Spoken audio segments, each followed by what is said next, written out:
Professor Balakrishnan, I will introduce you, and then you may take the floor and begin with your conference. You may share your screen and try out your PPT. In the meantime, as I said, I will introduce you in Spanish, but I will introduce you nonetheless. La doctora Uma Balakrishnan nos hablará sobre los desafíos del derecho ambiental en el siglo XXI. La doctora Balakrishnan es profesora de la St. John's University en Queens, New York, y obtuvo su BA y su MA en la Universidad de Bombay, en India, y su PhD en la Universidad de Notre Dame, en Indiana. Desde hace 30 años que la profesora enseña política ambiental y derecho internacional en el Departamento de Gobierno y Política de la St. John's University. Y su línea de investigación versa sobre la intersección entre cambio climático, capitalismo, globalización y desarrollo sustentable. You are most welcome, Professor Balakrishnan. The floor is yours. Thank you, Dr. Camposano. I would first like to thank you for inviting me to be part of this occasion that is so filled with hope for the future. Dr. Camposano and I have shared our values since we first met at the University of Notre Dame many, many years ago. It is in the spirit of those shared values, peace and justice, that I am going to speak today. My area of interest is international law and political economy. And for the last 3 decades of my life, I have struggled to understand the challenges posed by environmental crises, particularly those emerging from the climate change debate. My presentation today will begin with an examination of international law and then discuss the changes that need to be made to accommodate the challenges posed by environmental issues. I don't know how much of international law people have a background, and so I will start with the basics. International law is defined as the body of principles, customs, rules, recognized as effectively binding obligations by sovereign states and such other entities as have been granted international personality. Few things to note as far as international law is concerned, which are important because we need to understand where we are before we figure out how to get where we want to go. First, states are considered the sole actors in international law. Only states can make laws and can be bound by them. There are no other actors currently who are allowed to make international law, although there are actors who have profound influence on its making and its functioning. States are defined by sovereignty, which is interpreted as the complete and absolute control over territory and population, and freedom to operate at the international level. International law emerges from the political ideology of realism, that states function in an anarchic system and that the raison d'etre of states is to maximize power. Although a lot of international law is derived from general principles, normative and natural law traditions, increasingly in an attempt to codify law, positivism focuses on the letter and not the spirit of the law. While this is perhaps necessary where there are over 200 legal entities with different cultures and different aspirations that function in the international system, this lack of respect for principles has led to states continually testing boundaries of the legal system in order to gain advantage. Realism is a perspective of international relations where the focus is on maximization of power. Power is seen as the deterrent, which is backed by the use of force. And power is seen as a zero-sum game. If I get more, I take it from you. The ultimate goal then is victory, and no other factor mediates the use of power.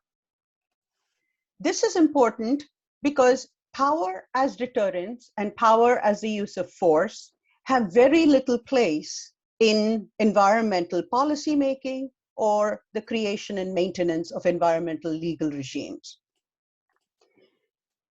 Realism and the current international legal traditions are also focused on neo-realist capitalist economic principles. And this is, again, not necessarily a bad thing if it were mitigated or balanced by other structures and values. However, the overwhelming principles that are used of efficiency and legitimacy are reckoned in economic terms. Efficiency is prized because of the minimum use of resources to achieve maximum profit. Legitimacy almost always is seen as a necessary evil that helps the state reduce decision-making costs. Decision-making is important because, let me go back. Decision-making is important to understand because in international law today, decisions tend to be short-term, ad hoc responses to crises. While there is some acknowledgement that some factors are beyond human understanding and control at this point, there is always an attempt to reduce things so that scientific and technological solutions are applied and problems are resolved quickly. As you will see later, this kind of decision-making makes it extremely difficult to create and maintain long-term value structures that will help us maintain environmental law. This aspect of responsibility is something that most of you will be familiar with. Responsibility in international law comes when there is violation. But responsibility is not considered a factor if there is no demonstrable injury. Once the violation happens, then injury must be demonstrated, or else we do not have a state facing consequences. This, again, is something that cannot work as far as international law, environmental law is concerned, because a great number of times such injury is not visible for very many years. So just like the carbon crisis or the greenhouse gas crisis began in the 1700s and ramped up after the Industrial Revolution began in 1850, we are only beginning to see the problems associated with this. Demonstrating injury in 1850, 1900, 1950 would have been impossible. And therefore, it is important to understand the question of responsibility and unpack the idea of injury. And for that, we will talk about the precautionary principle a little further down. Realism, depending on its power, promotes the use of force. Force is considered a necessary aspect of interstate relations. War continues to remain a problem, and states attempt to use force, in some instances succeeding when they see it as vital to their short-term interests. So, a few things that have already become very clear is that short-term, ad hoc responses to crises do not allow us to address environmental problems. Now, how is environmental law different? States are no longer sovereign. It is not possible to use the term sovereignty in the sense that it was generated by Jean Bodin in the 1750s, the idea that there is absolute control over territory, population, and that the government is the sole actor when it comes to dealing with other states in the international system. Today, the porous nature of states' boundaries is very evident. Environmental issues do not respect such boundaries. It is not possible to construct walls to stop greenhouse gases at the border of a state. The refugee crisis today has made it very obvious that we cannot even prevent people from trying to cross borders, let alone pollution. When we deal with the porous nature of states, we must understand that interactions between states are not limited to governments. We have non-state actors, and we have non-state actors who are both benign and some of which are malign. These non-state actors challenge the idea of the state as the sole repository of sovereignty. Sometimes more effective environmental legislation comes from epistemic communities or communities of scholars who work outside the system of the state and who are then able to harness consensus and able to create a sense of unity beyond the boundaries of the state. There are non-governmental organizations, as all of you are aware, who fight for causes that they think are just. Here, it is important to understand that justice, even though it ought to be a shared value, carries different meanings for different people. And in that process, the communication between groups in an attempt to create a shared notion of justice becomes a center point for any kind of environmental legislation. Another group of major actors who have emerged are transnational corporations. Some of them are larger in economic terms than most states. Transnational corporations base their entire goals on neoliberal capitalist principles that focus on short-term goals and short-term profits rather than long-term sustainability. I must say what I say to all my students. Corporations are not evil. Corporations are not bad. Corporations do what they say they will do, and most of us participate in them.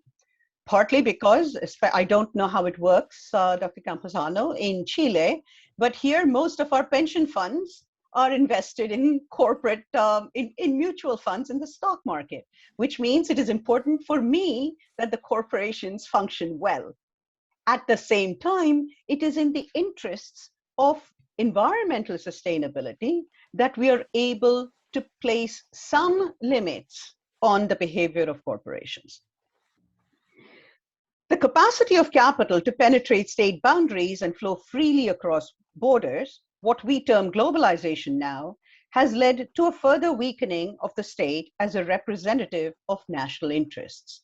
We have now created elite structures that transcend state boundaries, and there is a growing gap between the rich and the poor, not just in terms of a state, of within a state in the domestic economy, but in terms of the globe.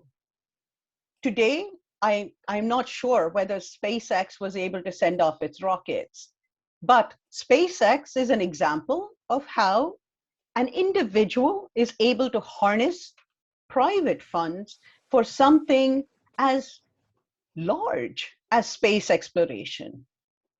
20 years ago, this was the prerogative of a state. This is how important individuals and individual wealth has become in the state, in the international legal system. While there are numerous attempts to manage corporate interests within the larger framework of human interests, these attempts have been largely left to the corporations, making small states and poor individuals powerless. It is difficult to explain globalization and profit as defining principles to the people of Vanuatu, who face the eradication, or Tuvalu. The people of Tuvalu face a loss of their homeland because of the rising seas in 20 years. How does one then address the questions of the poor while maintaining the interests of the corporation? Maintenance of non-state actors' interests is crucial simply because if these states do not participate, if these entities do not participate, then there can be no environmental law that works. Power is normally seen as a deterrent, but environmental law has seen the emergence of what we call weak state power. The capacity of an actor, traditionally seen as weak in military or economic terms, within a regime, to destroy that regime is the definition of a weak state power. So Vietnam, which is traditionally, using traditional terms, is weak, given military and economic comparisons with the United States or with China, has some of the largest rainforests remaining globally. All Vietnam needs to do is to destroy those rainforests, and we are suddenly left with a much larger problem than we had before. Bombing is no longer an option. Earlier on, we could coerce states into falling in line with regimes. Then we moved into the idea of economic sanctions. What we find with economic sanctions is that they are passed down to the poorest in a particular state, which means that these are the people who live closest to the environment. And living close to the environment means that they're dependent on environmental resources. And if they fail to get support from the state, they then naturally use the resources in their region. The burning of the Amazon forests in Brazil is not just because of, quote, greedy corporate entities, but because the poor find that they have no other place to go, and therefore find themselves moving from place to place, burning forests as they go. Climate change demands cooperation. One cannot use force, and therefore one cannot ensure participation of all actors, small and large, weak and powerful, until one makes it worth their while to do so. The concept of number one in international law, or the 5 most powerful states in the UN Security Council, cannot work as far as international environmental law is concerned. Then the question is, how does one achieve such competition? And here I would like to use this as an example. This is an image from National Geographic, as you can see, and photographed by Greg LeCoeur, of a coral reef. Law must be seen as alive and providing structure to society. To illustrate this, I will use this image. Corals are group animals, tiny polyps that band together to form beautiful reefs. These polyps gather calcium from the surrounding seawater to create hardened shells for protection and growth. The reef functions as a single structure which is alive and which forms the basis for new polyps to attach themselves. Law is like this coral reef in that it provides the structure for human beings to grow together. It shapes aspirations and boundaries so that human beings move from a Hobbesian idea of the state of nature, where life is solitary, poor, nasty, brutish, and short, to a human society that can grow and thrive. This is the hallmark of civilization, and this is the aspiration of environmental law. Civilized societies move from lawlessness, where each individual must take care of him or herself, to a collective understanding and acceptance of norms, goals, and decision-making procedures. This is the basis of the social contract that underlies all civilizations. While we may not agree with each and every law we obey it because it provides us with certainty that others will do it too. It moves us from anarchy to order in what Rousseau calls the general will. Efficiency must be redefined to include environmental accounting. Environmental accounting includes or folds in environmental costs into the overall matrix of cost benefits. Addressing climate change by using market mechanisms like Kyoto may be a quick short-term response, but this is not sustainable in the long term. Free markets necessarily tend to favor those in power, and that means the interests of the people closest to local ecosystems are often neglected. The current worry in terms of the Kyoto regime is that of eco-colonialism. The pressure that comes from large states on small states to sell their carbon units, allowing larger states to continue emissions, means that smaller states find it very difficult to move beyond basic agrarian structures. If this kind of dependency continues, we move back into an era of colonies and colonialization, which we already know perpetuates a great deal of inequality and inequity. Legitimacy becomes a more important feature. Bringing as many actors as possible into the decision-making structure, which is not just top-down, but one in which decisions and interests flow both ways, is crucial. Climate change cannot be addressed from the top down. Climate policies need to be localized, and therefore, environmental legal regimes need to focus not just on overarching principles, but also on local laws and regimes, all of which are coordinated within a larger structure.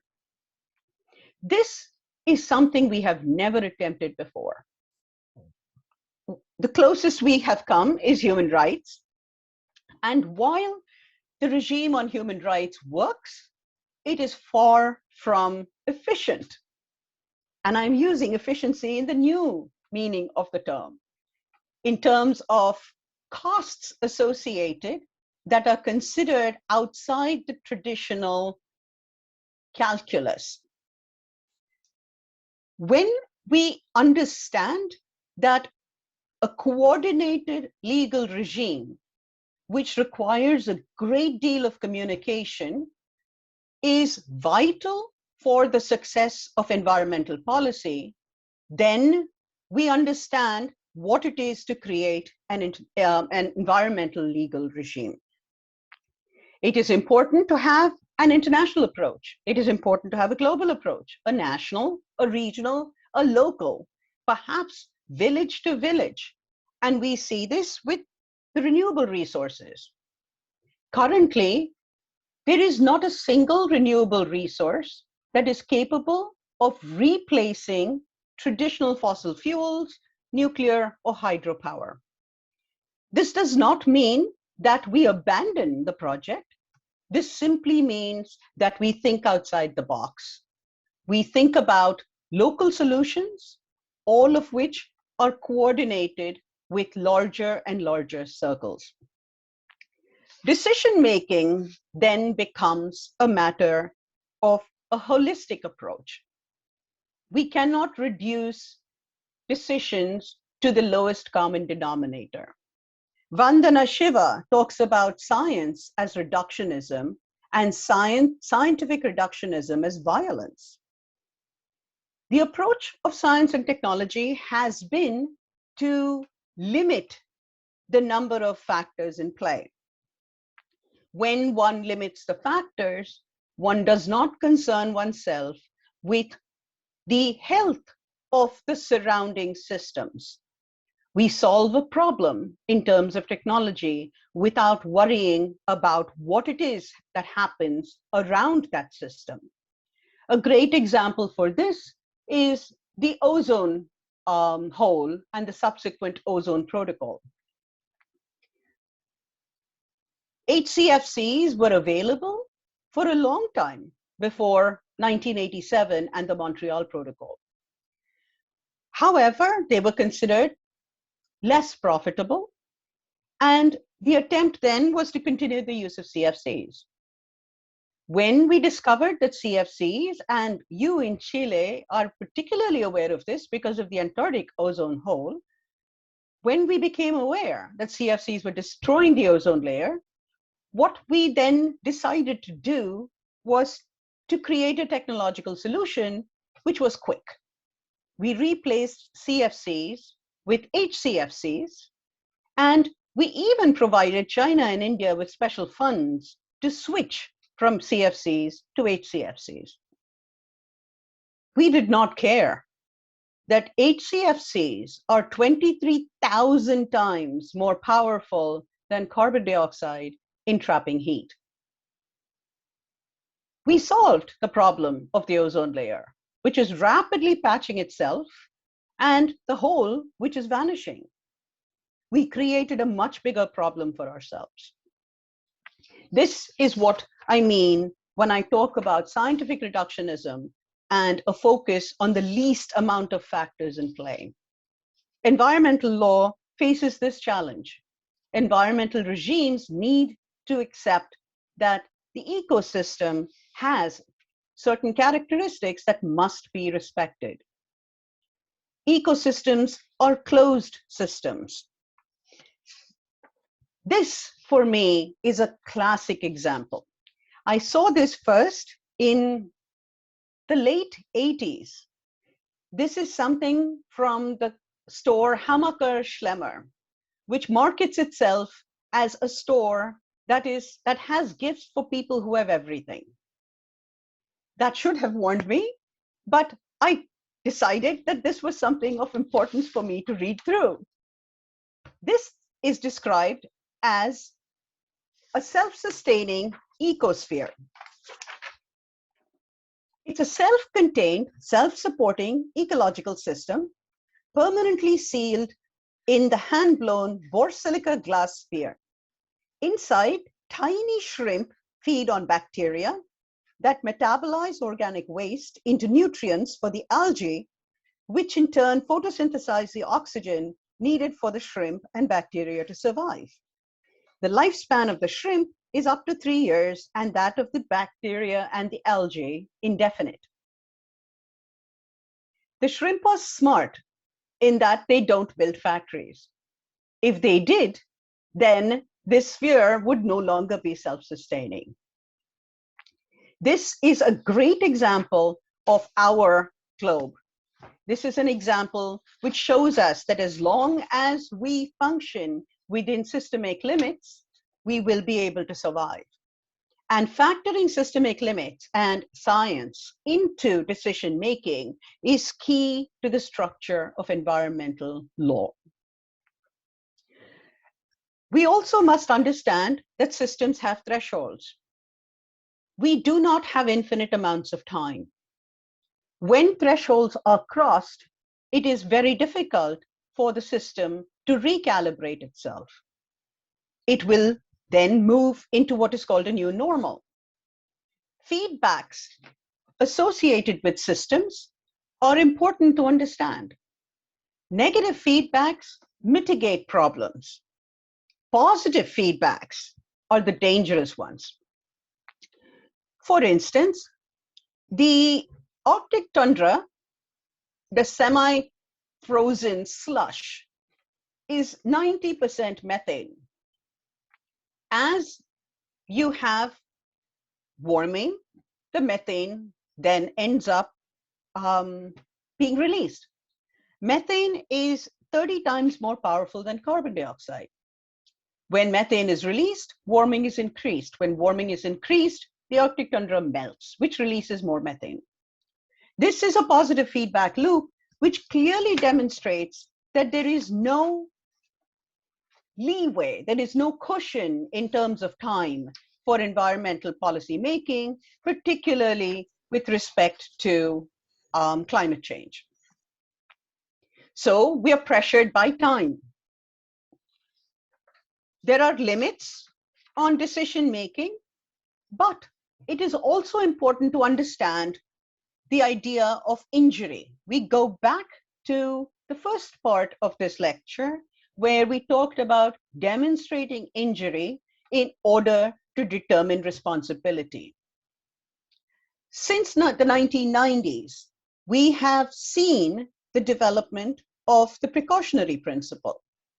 The idea that it is the duty of a state or any actor to make sure, to the extent possible, given the state of the science at that time, that their actions do not have debilitating effects on the environment. Responsibility now becomes turned on its head. We don't wait for demonstration of injury in order to determine responsibility. The onus, the burden is placed on the actor, on the state, and hopefully on all other environmental actors to demonstrate that their actions will not harm the environment. Strengthening this principle is difficult, but absolutely necessary. This principle turns traditional legal structures upside down. How are we supposed to? We are used to the idea of an injury and reparations. How does one sanction an actor for something that has not happened yet? How does one prevent the actor from making a mistake that cannot be reversed? To do this, there has to be coordination between science and policy, government and law. If all new actions have to pass the test of environmental protection before they are given license to continue. This requires coordination, this requires cooperation, and this requires the movement away from the focus on individuals or particular states and their interests alone. We have seen this. This is important, and we have seen this start working in terms of environmental impact statements that are demanded definitely by global institutions and by most national and subnational organizations these days. States are very careful in terms of making sure that they at least pay lip service to the idea of environmental impact statements. A number of states take this very seriously. Environmental law must bring in principles of equality, equity, and justice. We cannot talk in terms of in the interests of a few. To be strong and long-lasting, a civilization, or to be a strong and long-lasting civilization, law must address questions of fairness and justice. If some of the coral polyps existed at the expense of others, reefs would not form. The sense of community that is fundamental to a good society depends on the sense of fairness and justice that is experienced by each member of the group. Environmental law in particular must focus on resolving systemic conflict rather than just meeting the needs of the few. As we see around us today, and as I look outside my little office at the larger US society, there is a pervasive sense of unfairness which eats into the social structure, and people argue that there is no way out other than revolution. There is a propensity for violence that is growing. While revolutions have a place in history, I must point out that revolutions bring chaos and victory of the powerful over the powerless. All that changes is the people who are part of the categories of powerful and powerless. Rarely do revolutions provide time for the society to grow new, fair, and equitable principles. In a time crunch where we have barely enough time to fix problems we have, revolutions will tend to add problems to the table. In the context of fairness and justice in law and legal procedures, let me speak about time. We as a human society use time to judge progress, success, and failure. Fairness is about an unbiased approach. It is both at the individual and at the group level where law is seen as blind to differences. Equity is the idea that differences need to be acknowledged by law because simple fairness does not address existing social inequalities. Justice deals with codes inside and outside the legal system. Justice understands that while law may not be present, even though there is a need for it, injustice must be addressed at the individual and societal levels. The idea of justice empowers actors and slowly makes society a better place to live. Another aspect of time with respect to law is that when something does not change immediately or in the short term, we experience a sense of failure. Here, I quote Reverend Martin Luther King Jr., who said that the arc of the moral universe is long, but it bends towards justice. These days, especially given the recent verdict in Minneapolis, this is an echoing sentiment in American politics, that there is justice. It will come. We need to remember that coral reefs are some of the slowest growing life forms. While research does not show that corals determine their future, there is still faith in the process to the extent that we allow corals and animals the privilege of faith. The slow growth and increments of environmental law can easily lead to frustration. At that time, it is important to view history from a long-term perspective. What we cling to as developed technological civilization today is just over 200 years old. The state as an institution was not present before the 1600s. We locate the beginning of the state with the Treaty of Westphalia in 1648. Human society survived before the state, and it will survive after it. Yet we are frustrated when laws of climate change are not taken seriously, forgetting that the initial discussions on global warming as a problem began only in the mid-1980s. We need to understand that the momentum of environmental law is increasing and that change will take place at faster than it has before. Perhaps not as fast as we want it to take place, but nevertheless, it will come. At this point, I also raise a caution with regard to frustration, activism, and the violation of law. There are 2 points that must be understood here that have been core principles in my life. Violations of existing law will draw penalties. Rosa Parks and Mahatma Gandhi understood the implications of violating rules and were willing to take the punishment. They called the law unjust, but did not expect that they would be given special privileges despite their violation of an unjust law. The second aspect of activism is that the violation of law to prove a point is a slippery slope.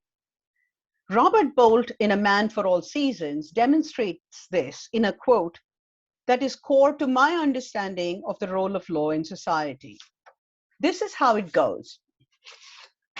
Sir Thomas More has refused to accept King Henry VIII's request to annul his marriage to Catherine of Aragon so that the church could bless Henry's second marriage to Anne Boleyn.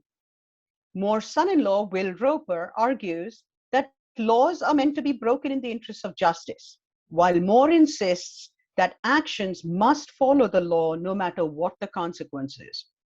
Here is the conversation that follows. Roper says, "So now you would give the devil the benefit of the law?" More replies, "Yes. What would you do? Cut a great road through the law to get after the devil?" Roper responds, "I'd cut every law down in England to do that." More's answer here is a stunning image of faith in the legal structure and one that I use in every class on international law that I teach. He says, "Oh, and when the last law was down and the devil turned around on you, where would you hide? Roper, the laws all being flat? This country is planted thick with laws from coast to coast, man's laws, not God's. And if you cut them down, and you're just the man to do it, do you really think you could stand upright in the winds that would blow then? Yes, I'd give the devil the benefit of the law for my own safety's sake." Legal structures provide a sense of safety for everyone. Environmental law provides a sense of purpose and a sense of justice. Law is the core of our civilization. Law is our tool of change. What you are beginning here today is a journey which will empower you and frustrate you in equal measure. But in the end, your life will have meaning and will be well lived. I wish all of you the very best of luck. Thank you.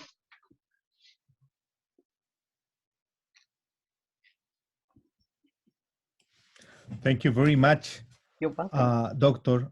Balakrishnan. Your conference has been, and it will continue being, a source of inspiration for months to come to all of us. And I cannot imagine a better way, a proper way to begin our journey. As you know, this is a 2 years journey of learning and sharing and growing together around international environmental law and national environmental law. And your conference has given us, as I said, the inspiration we needed to begin with. Thank you very much in the name of all the students present here.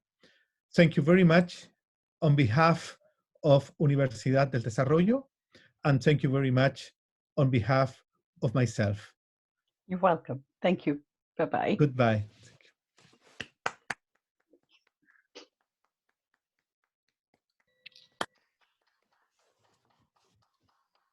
Excelente. ¿Qué quieren que les diga? O sea,